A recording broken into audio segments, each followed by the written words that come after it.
Hello, how is it going? I hope it's all going well. Hope you're very happy. I'm very happy. It's going very well. This weekend has been a very busy weekend. I kept myself very busy. I prepared like a very long to-do list for the weekend, and I only have one thing left on it. So yeah, I got a lot of shit done, and it's shit that I've been procrastinating and avoiding for months. So it feels good to finally get around to do it.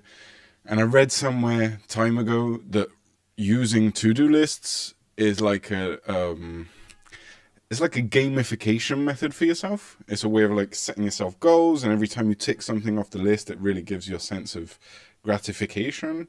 It's like, completing an achievement in a game. So yeah, feels good. Feels good to get shit done.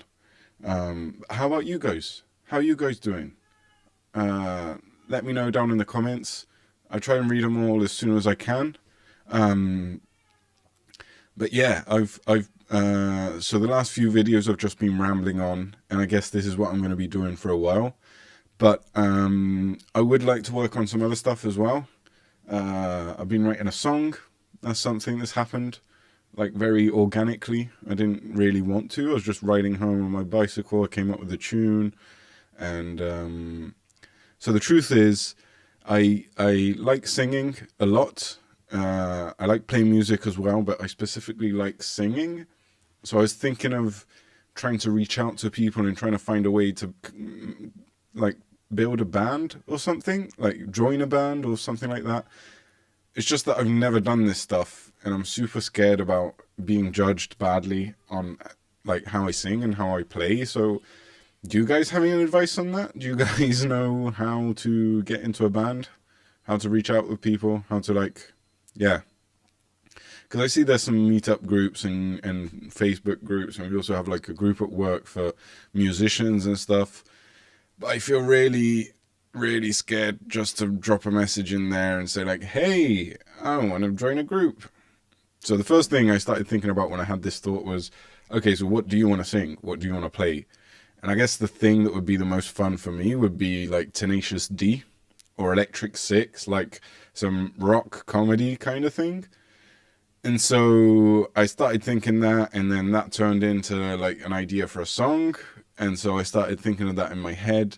And like I said, I've been doing piano lessons, even though I started playing piano when I was like 11, but it was like self-taught kind of thing. I had a piano lesson book, and I would follow those lessons, and I learned chords, I learned some basics of music theory, but what I never did was really go deep into the theory side of things. I like learned the basics, I learned a few chords, and I just went wild with that. I was looking up pop songs, trying to figure out how to play them, because my main focus was on singing, and so I was like trying to figure out how to play them.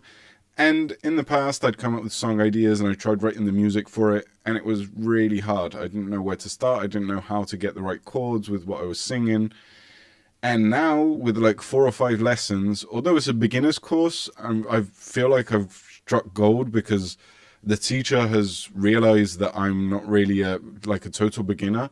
And so he always adds a little bit extra to the lesson and gives me like an extra exercise to try and make me sweat a little bit. So I feel like I've learned a lot in 4 or 5 lessons. And so I sat down yesterday after having this tune in my head. I tried writing it down, and it actually came to me quite easy. The music, like, it's not complex music, it's just chords, but still, I found the chords relatively easily. I don't know whether this has to do with my newfound lucidity, but I don't think it does. It's just, yeah, the theory is kind of like kicking in and tying everything together. So yeah, it feels really good to be creative, to be productive, to get things done, and to also have the time, yeah, to unleash a bit of my creativity with these videos, with the music, and yeah, it's good. It's really good.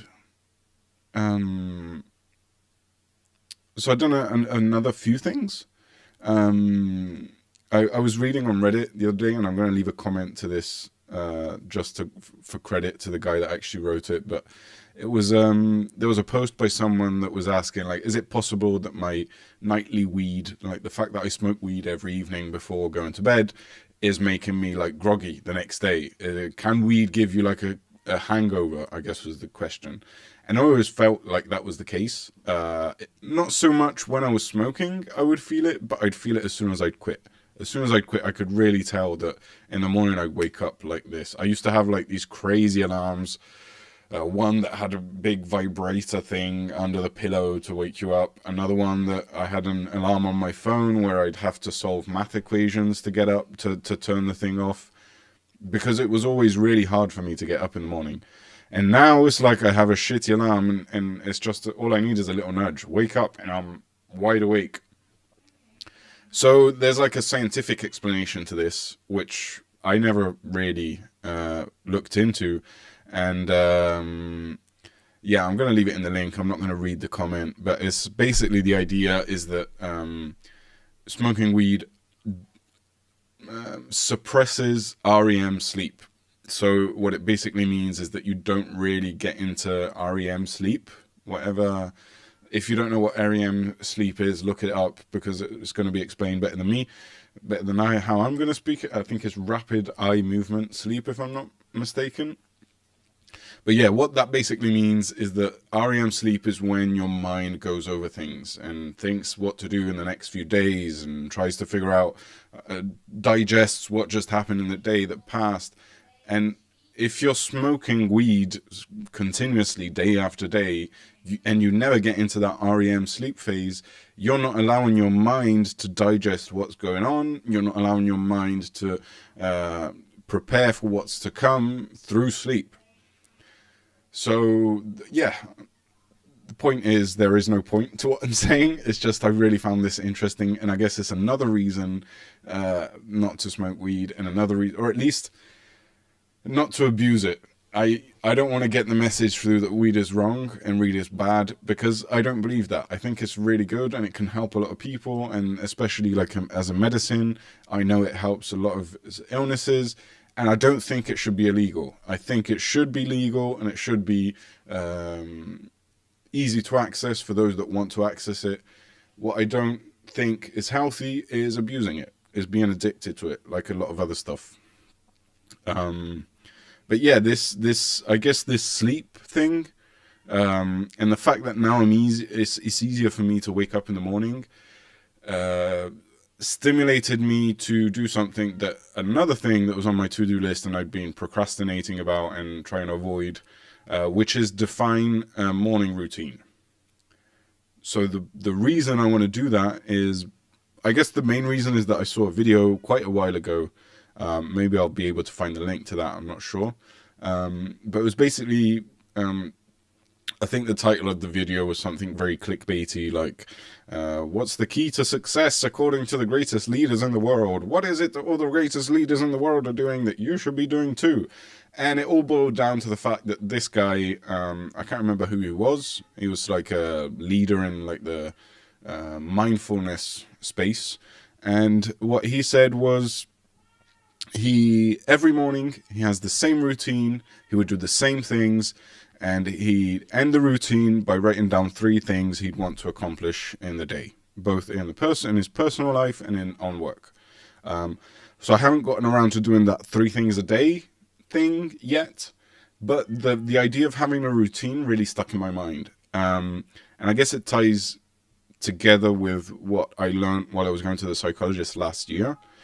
And it's that me personally, I don't know if this is true for all human beings, but I'd always been averse to routine and to repetition, mainly because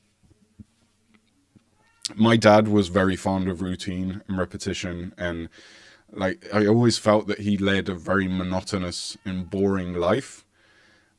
And so I didn't want to be that way.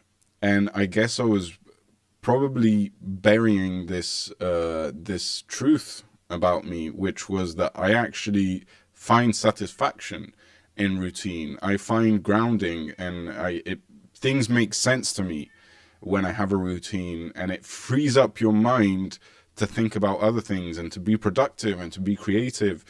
And so I've started finding more and more ways to get more routines and to have like I'm going off too many tangents here, but it all make sense at the end. Another concept that ties in together with routine and repetitiveness is the concept of decision fatigue. So I don't know if you ever noticed that Bill Gates, Steve Jobs, Zuckerberg, and I guess probably Elon Musk, there's a lot of big leaders and, people that are successful in life, let's put it that way, that always dress in the same way. And the reason they do that is not because they use the same clothes every day. It's because they basically have a wardrobe filled with the same thing. And when I looked into that, I found out it was because of this decision fatigue thing. And it's because they want to reduce the number of decisions and choices they have to make each day. And like I said, when I first thought of this, I tied it together with boringness and, oh, that sounds boring, that sounds monotonous, that sounds like, why do you want to do the same thing every day? You should live life by the day and stuff like that. But it makes sense, because then you don't waste time and waste mental effort and mental energy making those trivial decisions. So a while back, for instance, I bought myself 20 black t-shirts, because I almost always wear just plain black t-shirts. And now in the summertime, that's all I wear is black t-shirts. It could sound boring. It could sound like I don't have style or whatever. It's but I am happy about it. And so to go back to what I was saying before, that was one example of how I found routine and how I managed to, find a way to avoid one less decision, one less thing to think about. So I defined my morning routine. I have it right here, actually. Bam. Morning routine. Let's see, can you see that? Yeah. So it's a very simple thing. It's not anything complicated. What do I do when I wake up in the morning? Brush my teeth, wash my face, weigh myself. I have a nose spray that I have to use because I have allergies. I have foot exercises I have to do because I have fasciitis plantaris or something like that. Then I want to start doing a 7-minute workout, shower, meditate, eat. It's going to take me 1 hour or something like that. I tried it this morning, and it might seem stupid for you to put down stuff like brush teeth or wash face. Are you going to forget to do that? Yes, I'm going to forget to do that. I know myself. I brush my teeth not as often as I should. Maybe it's because I'm British. I'm not sure, but partly British. But it's just a way for me to know, okay, this is what I'm going to do when I wake up in the morning. It might sound boring, but like I said, I think it's going to be freeing. It's going to be easier for me to concentrate on what I really want to focus on. And yeah, I look forward to doing this routine every morning, to be honest. This morning was my first 7-minute workout in years. I tried it years ago, and I'm so out of shape. It's ridiculous, but I don't have to be, I don't have to do 3,000 push-ups. If I manage to do 3 push-ups in the morning, I'm happy. It's a way to keep myself active. So yeah, also the foot exercises is a thing that a physiotherapist gave me. And yesterday I realized I didn't do them. Not in the morning, not in the evening. I just forgot to do them. So if I don't have it written down somewhere, that's the way my mind works. I don't know if it's because of the memory loss due to all the smoking I did. But if I don't have things written down, I'm not going to do them. So, yeah, I think this video has gone on long enough. What do you guys think? Are you going to go and do a morning routine? Do you already have one? Do you have any suggestions for mine? Should I add more stuff? Any other suggestions on life hacks and things to make yourself more productive and more happy? I really hope that this channel can become some kind of safe space, just like Leaves, the subreddit that I've been recommending in every video is, so that we can exchange ideas and suggestions and stuff like that. So please leave a comment. I'm super happy. Even if it's just you're doing a good job, man, that really, really makes me feel good. Anything you have, leave a like, subscribe, share, do the things you're supposed to do. I don't even know if there's other stuff you could do, but yeah, do your thing. Stay strong. Oh, next video I might be talking about time management, which is a thing that I've been obsessing about and kind of ties in nicely with what I've discussed today. I've been going crazy on how to manage my calendar, and it's again because I need everything written down, because otherwise I'll forget stuff. But I'll be going into how that can help you. Oh, my light turned off. Okay, I'm back. But yeah, yeah, man, it feels good, right? It's like, wow, this energy. Stay strong, guys. Peace.